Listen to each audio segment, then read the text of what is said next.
Tutor. Today is going to be a lesson in Grade 2 Theory. So again, ideally you need to be following on from the videos I did on Grade 1 Theory, so those were done in 2 parts just to split them up so they weren't too long.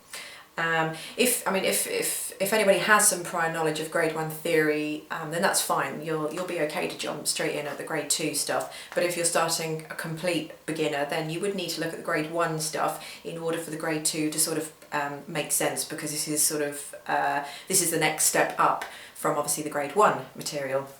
So I've mocked up some more sheets as well, which scrolling up your screen sometime about now-ish will be the website that you can go to.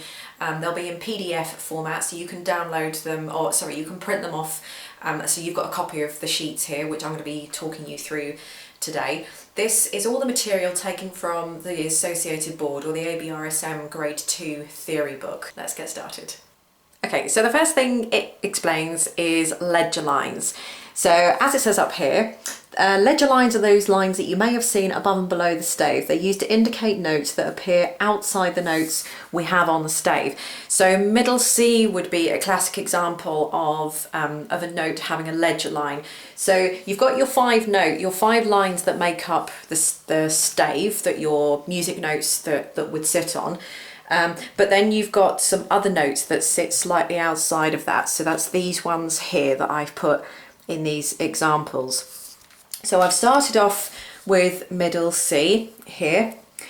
That's the first one. That's got one ledger line down from the staves. So when you put your ledger lines in, or if you're writing music, or if you've seen ledger lines, you'll notice that they'll be the same distance apart as the rest of the lines are in the stave, if that sort of makes sense. So you won't have a ledger line somewhere down here, it will be the next, as if you had a 6th line to make up a stave, but obviously you can't have 6, we can only have 5. So this one we should know as being middle C.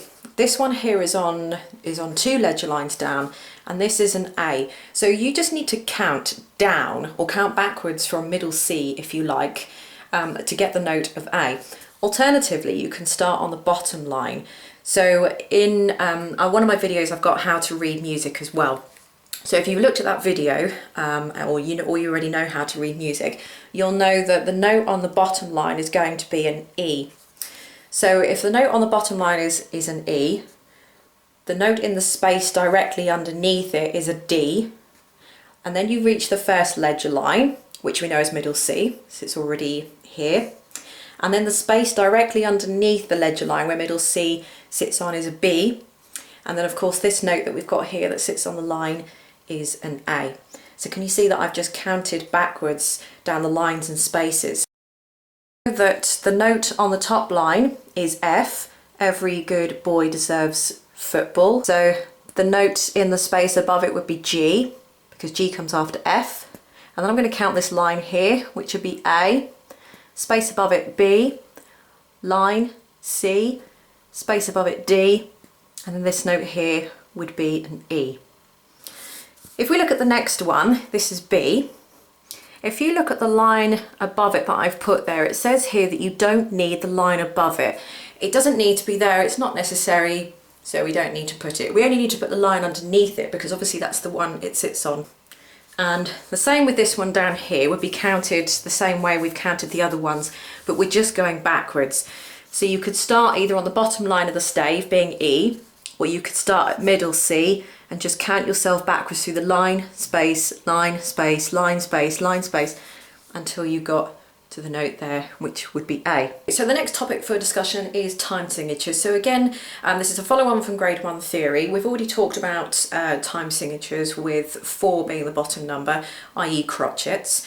Now they're talking about having 2 mainly as the bottom number, which from my other sheets I kind of already explained that. So time signatures are at the start of every piece of music, and it tells us the timing of each piece of music. The top number of the time signature tells us how many beats in a bar. The bottom number tells us what type of note, i.e. 4. If the bottom number was 4, it would be crotchet. If the bottom number was 2, it would be minim, and if the bottom number was 8, it would be quaver. Grade 2 includes time signatures that have a minim as the bottom note, so that would be represented by a number 2. So you could have 2, 2, which would be 2 minims in a bar. So top number tells us how many, bottom number refers to what type of note. So it doesn't really change much, just the one would just count in minims, that's all. So if there was a 2, 2 as the time signature, it would just mean there are 2 minims in every bar. Another thing that the book mentions as well is if you've got 2 beats in the bar, it's what we call duple time. Duple, 2, duet, that's 2 as well. 3 beats in a bar is triple, triplets, triple, 3, and 4 beats in a bar will be quadruple time. So that's pretty much it with time signatures. Okay, so the book does talk about learning some new key signatures, some minor keys, and a few more major keys. Now, what I actually did when I covered in grade 1 theory, I actually gave you the whole key signature chart. So I've basically given you the key to working out all of the key signatures, if you like, no pun intended.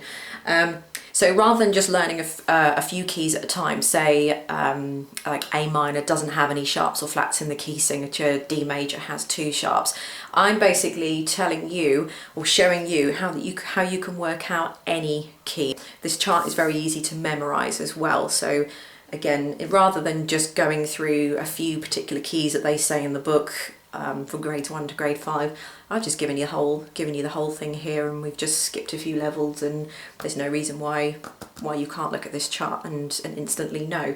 Also, if there's some of you out there that want to know what some keys, pieces of music in, but it's not covered until you get to grade 5 theory, then again, this should tell you how to do that. So I'll just very quickly explain this chart to you. So you've got here the major sharp keys, the minor sharp keys, the major flat keys, and the minor flat keys. Now the numbers here that are 0 to 7 indicate the number of sharps and flats in that key signature.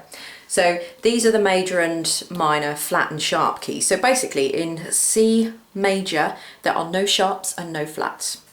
In G major there is 1 sharp because we're in the sharp section here. If we were in B major there would be 5 sharps. If we were in A sharp minor, then we would have 7 sharps. The same would work for the flats. So, I don't know, if we had 4 flats in the key signature, we could either be in A flat major, or we could actually be in F minor, because every piece of music can be in a major or a minor key. So we might not necessarily know by looking at the key signature whether we are in a major or a minor key, but we can certainly, or without hearing it at least, but we can certainly find the 2 key signatures it could possibly be in. So for example, if you had 2 flats in the key signature, it's going to be in a major key or a minor key, but if we don't know what those are, we can have a look on this chart here, go to the flat section here. So we could be in B flat major, or we could be in G minor. If you then went on to play the piece of music and it sounded major, then obviously you'd know you're in B flat major. If it sounded minor, you would know that you were in G minor. But hopefully that explains key signatures for you. Okay, moving on to triplets. Triplets are 3 notes that are played in the same timing of 2 notes. So they have, as I put here, they have kind of like a hurried or a crushed feel, because in a sense you're trying to fit, or you're trying to crush in an extra note to the beat of the music. That just gives it a certain kind of flavour to the music. So if a composer wanted that sort of, they have a certain feel, so if a composer wanted that sort of feel, then they would put triplets in. Technically triplets are represented with a number 3 underneath them, so without that number 3 there would be too many beats in the bar. So the only way the composer can have that kind of hurried or crushed feeling is to put a number 3 under the notes to indicate that it's a triplet. So if you have a look at this bar I've done here, I didn't put in a proper stave, so it doesn't really matter what note it is, it's just the rhythm that we're concerned about. Let's just say there are 4 beats in a bar, 4 crotchets in a bar. I have a triplet here, 3 quavers, each one of them is worth a half.